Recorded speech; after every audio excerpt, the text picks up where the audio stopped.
Jag vet att någon verkligen att locka. Vad säger du där? Hur känns det? Det är det fantastiskt. Det var bara osalja med år men östlöst. Hur upplevde du det ända? Nog sträva. Sälja spela 18:e kvinnodistriktsspel. Han blev så bara länkor. Jag vet så fann ni trakten som var efter västre och var skor då i trakt när det blev vaska här.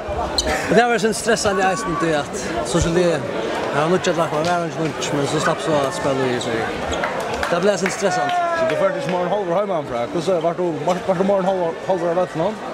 Jag får mig en halv hemma från. Det var bara det som ordnar för att drakna i på plats. Det var som en halv. Men jag var helt för hemma från. Det kom gott att spela bättre jobb om någon. Ja, det var ställt och allons så. Vi tar på fyra sätt. Norsk. Ett som Jon Nilsson säger 2-1 och spelade ut mot Mjölner så säger han att så han vinner det första set med den neck väldigt så är det nog strunt över något 3 jag ser det så.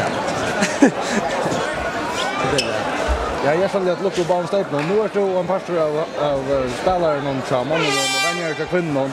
Bara pastor av några att få gott hinna kappen snösnö. För det ballon. Ja, så långt för det ball. Ja, det gör vi. Och kvinnor så tappade TP i just det 3-play med fler. Det är fantastiskt. Nu är vi i FN-finalen.